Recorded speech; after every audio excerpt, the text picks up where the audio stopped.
Hi there, it's Karen Reader with ReadGab. Today I'm really excited to share some advice with you how to pick out the perfect gift for your child, whether it's your own child or a grandkid or a friend and you're out shopping and you want to pick out a book for them. So I have 4 kids, so this will give us a good variety. When I get there, I'm shopping for my 2-year-old first. Easy to know I want board books. I want something hard that is durable. So maybe you're shopping for a baby shower. Board books are a great thing. Another great thing is a lot of repetition for kids, something that you can enjoy reading with them because really they don't care what you're reading. They just want to be spending time with you. Grumpy Monkey, Little Book of Grumpiness. And so simple, short, on the pages. You don't want a lot of reading because they don't have a large attention span, okay? Something short and fun. I also got this one for the 2-year-old, the Bad Kitty Tasty Treats. So this is so much fun. It's got some little flaps that move. It's a slide and find ABC book. One of the reasons I bought this one, I don't generally buy a lot of lift the flap books for my toddler because my toddlers tend to rip those apart. But my boys love Bad Kitty, my older kids. So I thought this will be good. This is something they can enjoy reading to her. So I don't think this is one that I'd put in the curb with her, but, or, just have regular in reach on her shelf. But again, not a lot of words on the page, just something fun, bright colors, great book for the toddler. It's easy to find. When you go to the store, there'll be a section with board books. So next, I've got my 6-year-old. So my 6-year-old's in kindergarten. I know he can read, but if you don't know how well a 6-year-old can read, you don't really know if the 6-year-old, this kindergarten or first grade level, can really handle chapter books yet. Even if they can read, they are still going to enjoy and love picture books. So look at this. This is so much fun. Dinosaur versus Bedtime. I can tell that it's going to be a fun story based on the title. The pictures look fun.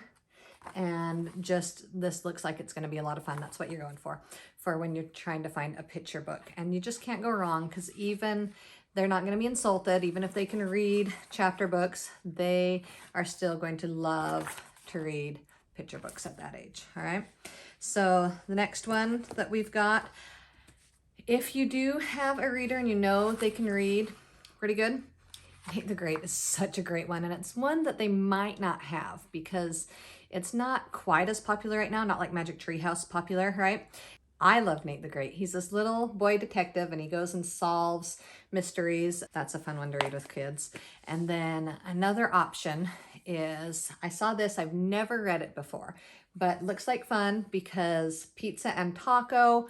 What kid doesn't love pizza, right? Such a popular thing that kids love to eat. So I know this is a good safe bet. I open it up. Oh my stars. What do I find inside? Yes, perfect graphic novel. Kids love it.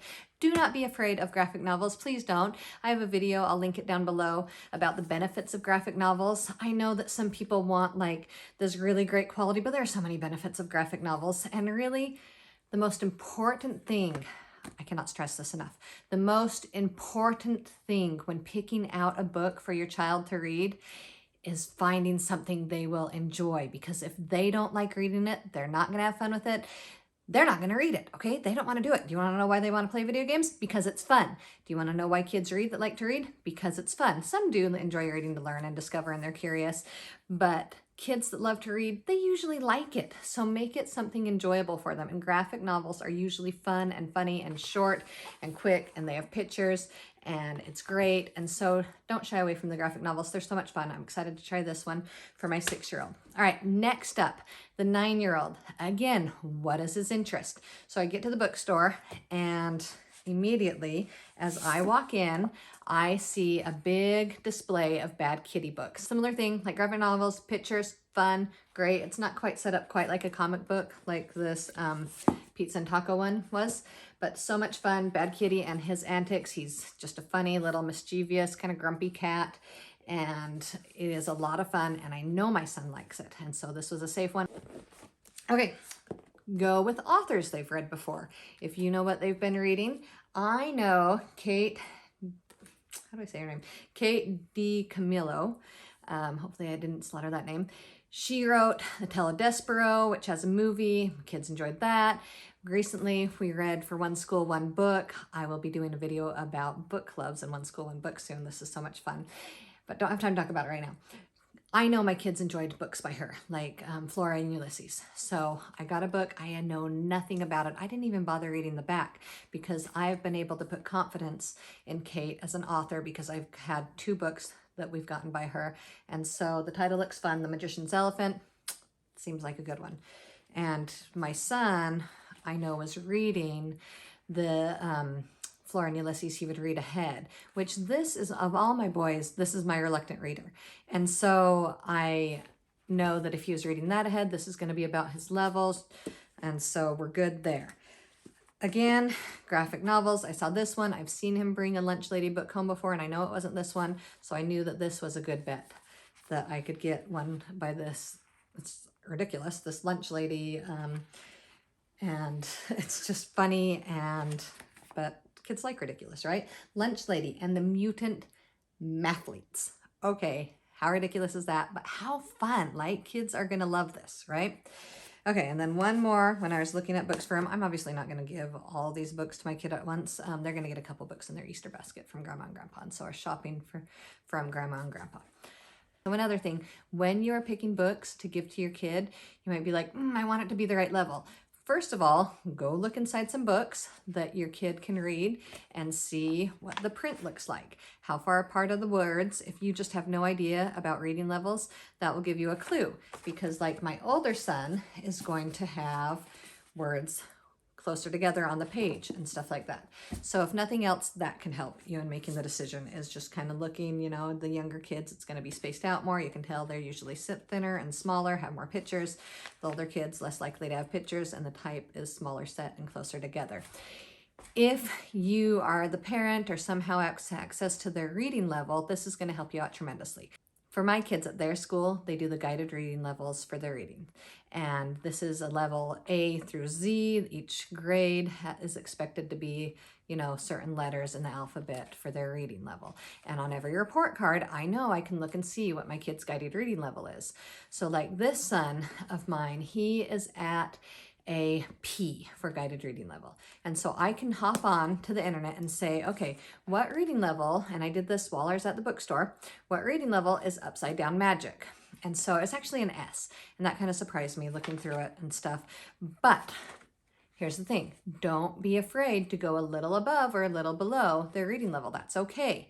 Don't go too much above. An S is kind of a good little bit above. So I know my son really enjoys, both the 12-year-old and the 9-year-old really enjoy the Wings of Fire books. And so I can be like, I know that Wings of Fire is also definitely above a P. So I think it's safe that I could try this book out, and if I decide not to, I can hold on to it and save it for another time. I think that this would be a good one, or it could be a good read aloud to introduce them to it.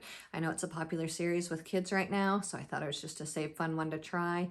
Might spark his interest. So again, reading aloud is a great way to get them interested in listening to books, because you might discover they're going to go and read ahead of you. And don't discourage that. Please let the kid read ahead and enjoy reading. And they can just have so much fun reading the books as you let them and you encourage it. So that's the biggest thing. So we talked about interest. You want to meet their interest. Talked about their reading level. So then I've got my 12-year-old is last. I got a big pile. I'm not gonna need all of these, but I was just so excited, and some of these deals were so amazing. So how could I resist, right? So Dragon Rider by Cornelia Funke. She is amazing. She wrote Inkheart and Thief Lord, and she's so much fun, and I know I loved it. I know it was a fun book, so I got this for my son because I know he likes books about dragons with Wings of Fire and things like that. So this was a good, safe one. She, quite a while after she wrote this first one, she came out with a sequel to it. And then the lady at the bookstore told me that there is a third book coming out in May. And so that's always a great idea, is to get things that have a series so you can keep your kids reading. So if you're having trouble picking out just the right book, don't be afraid to go talk to the people at the bookstore. They have great advice. That's what they're there for, right? And so I did spend some time talking to her, and I discovered that, and so I'm really excited about that. Wilder Lore is one that I'm excited about as well. I've seen it. I've been reading about it. I tend to follow publishing houses on my Facebook, and so that I know what is popular, what is coming out, and that's a good way to see what are kids reading, what are they trying to market to kids right now. Read the back, see, does that look interesting? Open up a page, read, and see what you think of it. So, yeah, I think it looks like fun. Looks like they're going on an adventure with these animals. Don't know a lot about it, but I feel like I have some confidence in it because of this publishing house has been advertising it. So I got that one. This one I'm really excited about. So my son is so into animals. Like when I got to book fair, I'm like, oh, do you know what? I should go look. They have this huge section on National Geographic Kids. So I get there and I'm looking around and I know there's so much he would love. Usually if I take him with me, he gets something from this section. But he has so much and I have no idea what he does and doesn't have. And so I didn't really dare get him anything because I didn't know what he already did have or not. And so this one, though, is a chapter book, and this, my 12-year-old loves to read. No problems with desire to read there. So it's called Song for a Whale, and there's this deaf character in the book, and then there's this whale out in the ocean, and it's not communicating with the other whales. Apparently it doesn't have whale friends or whatever. And so this girl decides that she is going to figure out and make a song for the whale, and so that the whale can communicate. So my son, I know he loves animals. I know he loves adventure and connecting to other kids. Somehow, you know, he likes to figure out differences about other kids. And so I thought this would be something right up his alley. So again, just think about their interests while you're there and pick up different books and look around. I love this book. I'm listening to it on audio right now and I'm loving it. Both my son and I love fantasy. I read fantasy books aloud to them. My husband read all the Harry Potter books to him. I've been reading Fablehaven and I know he loves fantasy. This one's kind of a different book, and so I picked this one up and I know I've been enjoying it. This one seems exciting. Again, my son is interested in exploring different stuff, the 12-year-old. So I knew I could go off of he reads, you know, Percy Jackson and lots of fantasy books. And so, but I knew I could safely get something that was a little different than what he always reads because he has an interest in reading. Now, if we go back to my 9-year-old, I wanted to stick with what I know he likes. I wanted to stick with the pictures and the graphic novel because he is my reluctant reader. And so you need to do what you think will make them most likely to want to read. That's what you should do when you're picking out books, is find the stuff that they are most likely to want to read. Does it look like fun? Does it look engaging? Is it their interest? Is it their reading level? Talk to the, a lot of times they want to read what's popular. So like I said, the publishing houses, talk to the person at the bookstore or the library. What do they know is popular? Because kids often want to read what's popular. All right, and that's what I've got for you today. I hope you'll come back. I know I'm definitely going to do one on Nevermore, and I'll read some of these books. I will let you know what I think of them personally because I love to share with you book recommendations that I know I love and that my kids love. I read all these books personally that I share with you. Come back and check these out. Give me a like, thumbs up, and subscribe to my channel. Share it with other people. Bye.